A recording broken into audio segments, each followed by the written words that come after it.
Hello students, आज के इस वीडियो में हम देखेंगे समान हिंदी का एक वेरी इंपॉर्टेंट टॉपिक मुहावरे एवं लोकोक्तियों में पार्ट नंबर 2।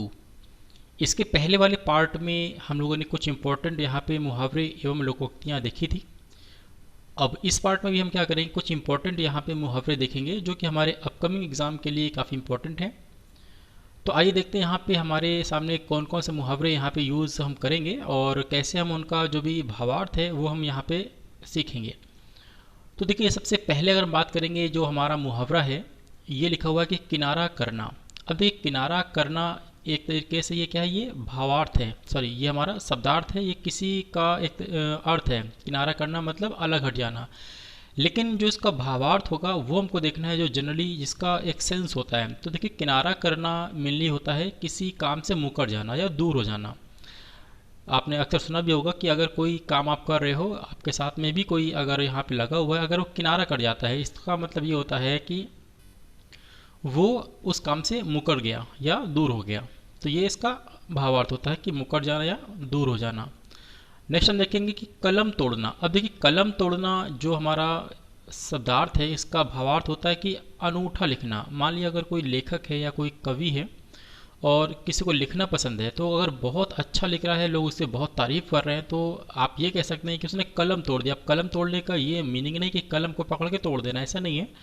इसका भावार्थ ये होता है कि बहुत उम्दा लिखना, बहुत ही अच्छा लिखना, तो उसका मीनिंग होता है कलम तोड़ने का कि अनूठा लिखना। नेक्स्ट हम देखेंगे आँखों से गिरना। अब देखिए, आँखों से गिरना ऐसे तो है नहीं कि आँखों में कोई बैठा होगा वो गिर जाएगा, बल्कि इसका क्या भावार्थ होता है कि इज्जत का खराब होना। मान लीजिए कि आपके सामने आपका कोई भी दोस्त आपके लिए जो बहुत ही बेस्ट फ्रेंड है, लेकिन अगर किसी काम की वजह से अगर वो उसकी इज्जत आपके सामने ख़राब हो जाती है, तो अब क्या होगा कि वो आपकी आंखों से गिर जाएगा। या आप ही अगर हो, अगर आप कुछ ऐसा काम करते हो कि किसी को अगर आपकी इज्जत अगर आपने खुद की अपनी इज्जत ख़राब किया है, तो आप ये कह सकते हैं कि आप उसकी आंखों से गिर गए। तो आंखों से गिरना का मतलब होता है कि इज्जत का खराब होना। नेक्स्ट हम देखेंगे कि काम निकालना। अब देखिए, काम निकालना का मतलब सिर्फ ये है कि प्रयोजन सिद्ध करना। अगर आप कोई काम पे लगे हुए हो या किसी के पास जाते हो और किसी भी तरीके से सोचते हो कि हमारा ये प्रयोजन सिद्ध हो जाए, तो अगर वो सिद्ध हो जाता है तो अब ये सीधे बोलते हैं कि हाँ, हमारा काम निकल गया उससे। ठीक है, तो काम निकलने का मतलब होता है कि प्रयोजन का सिद्ध करना। नेक्स्ट हम देखेंगे कि कान खड़े होना। अब देखिए, कान खड़े होने का जो भावार्थ होता है वो होता है सचेत होना। कई बार मान लिया अगर आप कोई भी काम कर रहे हैं और अचानक कोई ऐसी घटना हो जाए जिससे कि आपको सचेत होना पड़े, यानी कि एकदम आप अलर्ट हो जाते हैं, तो ऐसे में होता है कि हाँ, आपके कान खड़े हो गए, यानी कि आप एकदम अलर्ट हो गए, यानी सचेत हो गए। नेक्स्ट हम देखेंगे कि ईमान बेचना। अब ईमान बेचने का जो भावार्थ है वो होता है कि गलत काम करना। अब कई ऐसे भी लोग होते हैं जो कि किसी भी यानी कि थोड़े से लालच की वजह से क्या करते हैं, अपना ईमान बेच करके गलत काम करने पे लग जाते हैं। तो ऐसे में हम बोलेंगे कि हाँ, वो गलत काम करने लगा, मतलब उसने अपना ईमान बेच दिया है। तो ईमान बेचने का सीधा मतलब होता है कि गलत काम को करना। नेक्स्ट हम देखेंगे कि काठ का उल्लू। अब देखिए, काठ का उल्लू, अब यहाँ पे इसका जो भावार्थ है वो होता है महामूर्ख होना। जबकि आपको मालूम है कि उल्लू को ऑलरेडी लोग क्या मानते हैं, मूर्ख मानते हैं। बातों बातों में यूज़ करते हैं कि अरे यार, वो तो बहुत बड़ा उल्लू है। ठीक है, इसका मतलब ये है कि उल्लू का मतलब होता है मूर्ख होना, जबकि यहाँ पे काठ मतलब लकड़ी। अब लकड़ी का उल्लू है तो लकड़ी एक निर्जीव चीज़ होती है, तो अब सीधे कह सकते हैं कि काठ का उल्लू मतलब कि कहीं ना कहीं वो और मूर्ख होगा। ठीक है, तो इसका मतलब होता है कि महामूर्ख होना। इसके बाद हम देखेंगे कि कुर्सी तोड़ना। अब देखिए, कुर्सी तोड़ने का मतलब ये है कि खाली बैठना या मेहनत नहीं करना। अब मान लिया अगर कोई जैसे कि कुछ अगर ऐसा भी व्यक्ति है जो कि खाली बैठा हुआ है, नहीं उसके पास कोई काम है या जॉब नहीं है या आराम से यानी कि घर में बैठा रहता है, तो बात बात में इसको यही लोग बोलते हैं कि हाँ, वो घर में बैठ कर के कुर्सी तोड़ रहा है, यानी कि खाली बैठना या मेहनत नहीं करना। इसके बाद हम देखेंगे कि कमर टूटना। अब देखिए, कमर टूटने का मतलब यह कि उसको चोट लगना, ऐसा नहीं है, बल्कि कमर टूटने का जो भावार्थ है वो है आर्थिक स्थिति बिगड़ना। अब मान लो कि अगर कोई भी ऐसा शख्स है कि किसी कारणवश उसका जो भी आर्थिक हालात है वो ख़राब हो जाता है, तो उसको बात बात में ही आदमी बोलेगा कि उसकी कमर टूट गई, यानी कि उसकी आर्थिक जो स्थिति है वो काफ़ी बिगड़ गई है।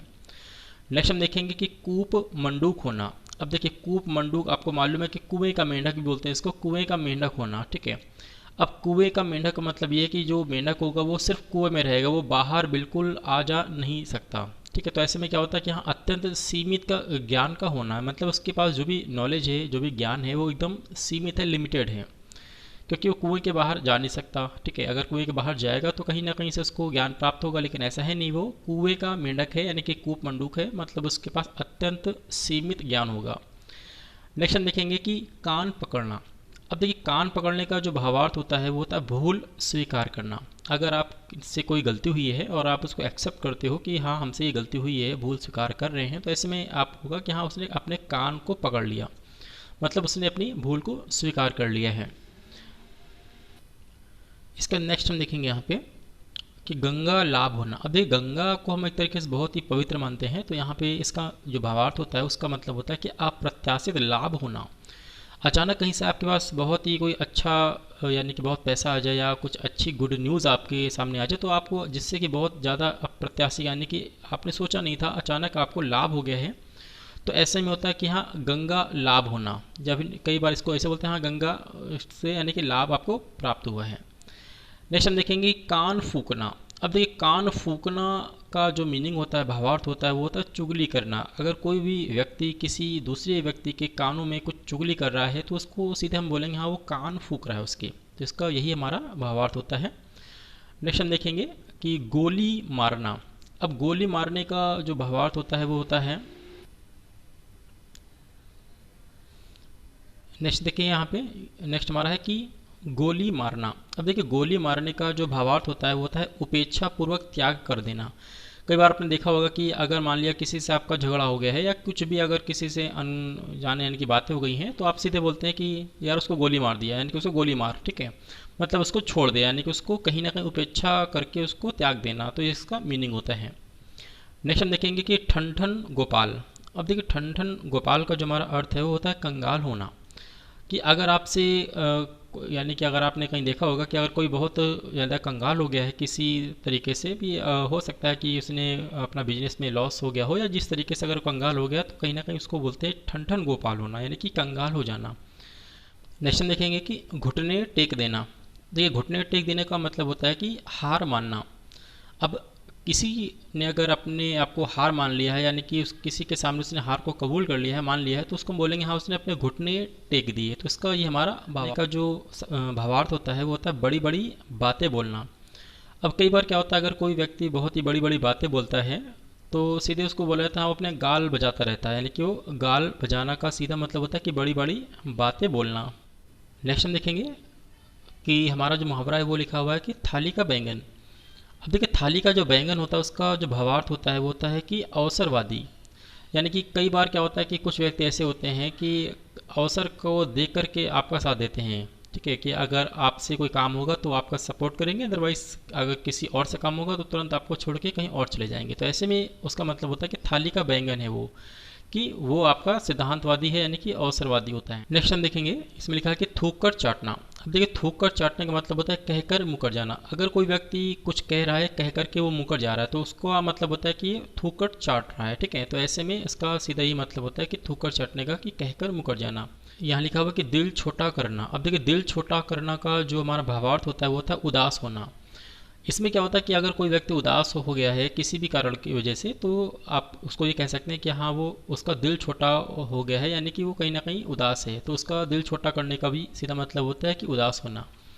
तो इस तरीके से आज के इस वीडियो में हम लोगों ने 20 इंपॉर्टेंट यहाँ पे मुहावरे और लोकोक्ति यहाँ पे सॉल्व किया है, उसको समझा है, उसका भावार्थ को सीखा है। पार्ट नंबर 1 में भी हमने कुछ इंपॉर्टेंट यहाँ पे मुहावरे देखे थे। तो उम्मीद करता हूँ कि ये वीडियो आपको ज़रूर पसंद आएगा और इसको बार बार आप रिवाइज़ करिए अपने एग्ज़ाम के लिए। और इसके बाद हम नेक्स्ट वीडियो में हम कुछ और यहाँ पे इंपॉर्टेंट चीज़ें यहाँ पे लेकर के आएंगे। तब तक के लिए बहुत बहुत